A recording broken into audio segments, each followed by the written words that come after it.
ನಮಸ್ಕಾರ, ಎಲ್ಲರೂ ಹೇಗಿದ್ದೀರಿ? I hope you all doing good. ತುಂಬ ದಿನ ಆದಮೇಲೆ ಒಂದು ವ್ಲಾಗ್ ಮಾಡುವ ಅಂಥೇಳಿ ಹೊರಟಿದ್ದೇನೆ.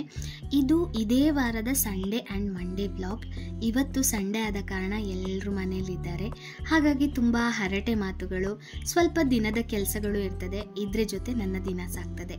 ಬೆಳಿಗ್ಗೆ ಎದ್ದದ್ದೇ ಮಳೆಯ ಅಲಾರ್ಮ್ಗೆ. ನಮ್ಮಲ್ಲಂತೂ ಒಂದೂವರೆ ತಿಂಗಳಿಂದ ಕಂಟಿನ್ಯೂಸ್ಲಿ ತೀರಾ ಮಳೆ ಬರ್ತಾ ಉಂಟು.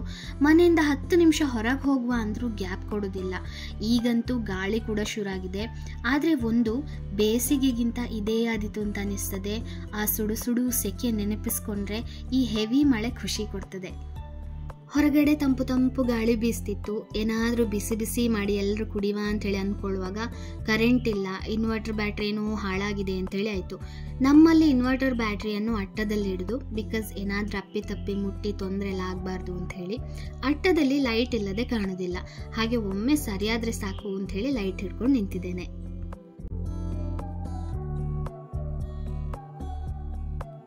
ಇಷ್ಟೆಲ್ಲ ಆಗಿ 1 ಗ್ಲಾಸ್ ಬಿಸಿ ನೀರಿಗೆ 1/2 ಸ್ಪೂನ್ ಓಮ ಮತ್ತು ಜೀರಿಗೆಯ ಪೌಡ್ರ್ ಹಾಕಿ ಕುಡಿದೆ. ಮಳೆಗಾಲದಲ್ಲಿ ದೇಹ ಶೀತ ಆಗ್ತದೆ, ಅಂದರೆ ಥಂಡಿ ಹಿಡಿತದೆ. ಓಮ ಹೀಟ್ ನೇಚರ್ ಆಗಿರೋದ್ರಿಂದ ಬಾಡಿ ಟೆಂಪರೇಚರನ್ನು ಬ್ಯಾಲೆನ್ಸ್ ಆಗಿ ಇಡ್ತದೆ.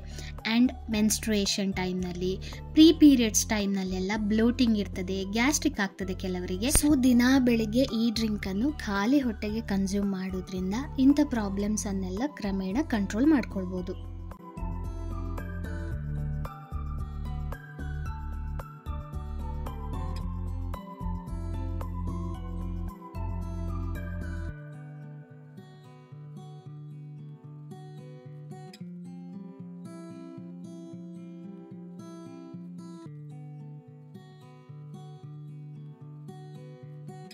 ಇನ್ನು ಡೈಲಿ ಮಾಡುವಂಥ ಮನೆ ಕೆಲಸವನ್ನೆಲ್ಲ ಮುಗಿಸಿ ಸ್ನಾನ ಮಾಡಿ ಬಂದು ಸಂಡೇ ಮಾಡಲೇಬೇಕು ಅಂತ ಹೇಳಿ ಪ್ಲ್ಯಾನ್ ಹಾಕಿದ್ದ ಕೆಲಸಕ್ಕೆ ಹೊರಟೆ.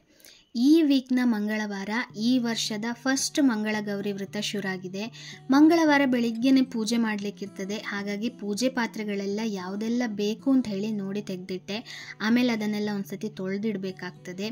ಈ ಕೆಲಸಗಳನ್ನೆಲ್ಲ ಮೊದಲೇ ಮಾಡಿಟ್ಕೊಂಡ್ರೆ ಒಂದು ದೊಡ್ಡ ತಲೆಬಿಸಿ ಮುಗೀತದೆ. ಪೂಜೆ ದಿನ ಆರಾಮ್ಸೆ ಪೂಜೆ ಶುರು ಮಾಡಲಿಕ್ಕೆ ಹೆಲ್ಪ್ ಆಗ್ತದೆ.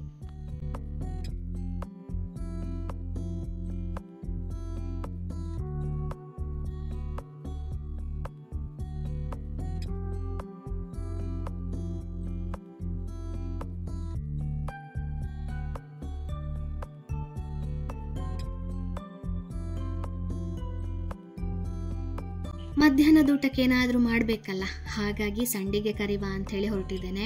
ಇದು ಮನೇಲೇ ಮಾಡಿದ್ದು ಅಕ್ಕಿ ಸಂಡಿಗೆ. ಸ್ವಲ್ಪ ಖಾರ ಕೂಡ ಉಂಟು, ಊಟಕ್ಕೆ ತುಂಬ ರುಚಿಯಾಗ್ತದೆ. ಜೋರು ಗಾಳಿ ಮಳೆಯಿಂದಾಗಿ ಕರೆಂಟ್ ಇರಲಿಲ್ಲ, ಅಡುಗೆ ಕೋಣೆಯಲ್ಲಿ ಅಷ್ಟು ಕಾಣೋದಿಲ್ಲ. ಏನಾದರೂ ಬೇಗ ರೆಡಿ ಆಗುವಂಥದ್ದು ಮಾಡುವ ಅಂಥೇಳಿ ಟೊಮೆಟೊ ಮತ್ತು ತೊಗರಿಬೇಳೆ ಹಾಕಿ ಒಂದು ದಿಢೀರ್ ಸಾರು ಮಾಡಿದೆ. ನನಗಂತೂ ಒಗ್ಗರಣೆಗೆ ಕರಿಬೇವಿನ ಸೊಪ್ಪು ಇಲ್ಲಾಂದ್ರೆ ಆಗೋದೇ ಇಲ್ಲ. ಹಾಗಾಗಿ ಬೇಗ ತೋಟಕ್ಕೆ ಹೋಗಿ 2-3 ಗರಿ ಕರಿಬೇವು ಸೊಪ್ಪು ತಂದು ಸಾರಿಗೊಂದು ಒಗ್ಗರಣೆ ಕೊಟ್ಟೆ. ಊಟಕ್ಕೆ ಅನ್ನ, ಬೇಳೆ ಸಾರು ಆ್ಯಂಡ್ ಅಕ್ಕಿ ಸಂಡಿಗೆ. ತುಂಬ simple meal, but very comforting and ತುಂಬ ರುಚಿಯಾಗಿರ್ತದೆ.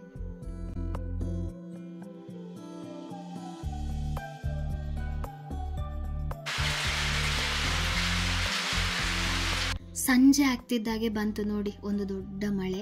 ಅಂದರೆ ಏನರ್ಥ? ಎಸ್, ಕುಡಿಲಿಕ್ಕೆ ತಿನ್ನಲಿಕ್ಕೆ ಸಮಥಿಂಗ್ ಬಿಸಿ ಬೇಕು ಅಂತ. ಈ ಕಡೆ ಎಲ್ಲ ಹಾಲಲ್ಲಿ ಮಾಡುವ ಕಷಾಯ ಫುಲ್ ಫೇಮಸ್.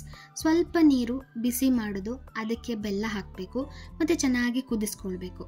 ಆಮೇಲೆ ಕಷಾಯದ ಹುಡಿ ಹಾಕ್ಕೊಂಡು ಕೊನೆಗೆ ಹಾಲು ಸೇರಿಸಿ ಒಂದು ಸತಿ ಕುದಿ ಬರ್ಸಿದ್ರೆ ಬಿಸಿ ಹೆಲ್ದಿ ಡ್ರಿಂಕ್ ರೆಡಿ.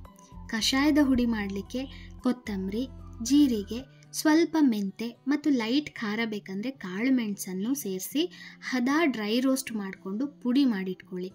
ಬಾಕಿ ಎಲ್ಲದಕ್ಕಿಂತ ಕೊತ್ತಂಬರಿಯನ್ನು ಒಂಚೂರು ಜಾಸ್ತಿ ಸೇರಿಸ್ಕೊಂಡ್ರೆ ಆಯಿತು. ಇದರೊಟ್ಟಿಗೆ ಸೈಡ್ನಲ್ಲಿ ನೀರುಳ್ಳಿ ಬಜೆ ಕೂಡ ಮಾಡ್ಕೊಂಡು ತಿಂದ್ವಿ.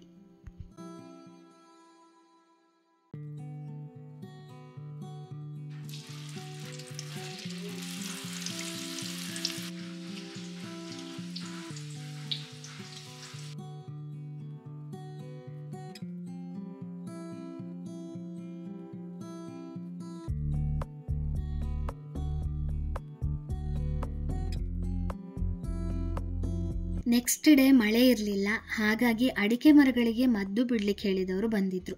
ಕೃಷಿಕರಿಗೆ ಇದೇ ತೊಂದರೆಗಳಾಗೋದು. ಬೆಳೆ ಇದ್ದರೆ ವೆದರ್ ಸರಿ ಇರೋದಿಲ್ಲ, ವೆದರ್ ಕರೆಕ್ಟ್ ಇದೆ ಅಂತ ಆದರೆ ಆ ಸಲ ಬೆಳೆನೇ ಕಮ್ಮಿ ಇರ್ತದೆ. ಹಾಗೆ ಬಂದ ಇನ್ಕಮ್ನಲ್ಲಿ ಕೃಷಿ ಕೆಲಸಕ್ಕೆ ಬಂದವರಿಗೂ ಕೊಟ್ಟು ಹೇಗೇನು ಕೃಷಿಗೂ ಇನ್ವೆಸ್ಟ್ ಮಾಡಿ ಆಗುವಾಗ ಉಳಿಯುವ ದುಡ್ಡು ಅಲ್ಲಿಂದ ಅಲ್ಲಿಗೆ ಸರಿ ಹೋಗ್ತದೆ. ಈ ದಿನ ಮದ್ದು ಬಿಟ್ಟು ದಿನ ಮುಗೀತು ಅಂಥೇಳಿ ಇನ್ನು ನೆಕ್ಸ್ಟ್ ಡೇ ಬಿಡುವ ಅಂತ ಅಂದ್ಕೊಳ್ಳುವಾಗ ವಾಪಸ್ ಮಳೆ ಬಂತು. ಹಾಗಾಗಿ ಉಳಿದ ಪಾರ್ಟೆಲ್ಲ ಹಾಗೆಯೇ ಬಾಕಿ ಆಯಿತು.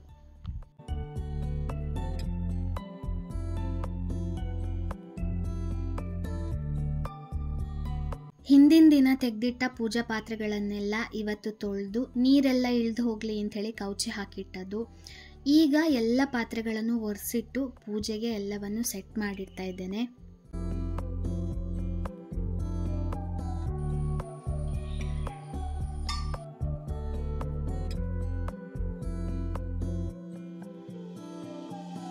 ಇನ್ನು ಪೂಜೆಗೆ ಗೌರಿ, ಗಣಪ ಹಾಗೆ ಕಲಶವನ್ನು ಕೂರಿಸಲಿಕ್ಕೆ ಅಂಥೇಳಿ ಮಣೆ ಇಟ್ಟು ಅದರ ಮೇಲೆ ರಂಗೋಲಿ ಇಟ್ಟೆ.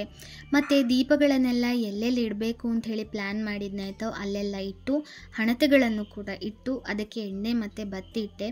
ಇದೆಲ್ಲ ಯಾಕೆ ಮಾಡ್ತೇನೆ ಅಂತ ಹೇಳಿದರೆ ನೆಕ್ಸ್ಟ್ ಡೇ ನನಗೆ ಪೂಜೆ ಬೇಗ ಶುರು ಮಾಡಲಿಕ್ಕೆ ಹೆಲ್ಪ್ ಆಗಲಿ ಅಂತ.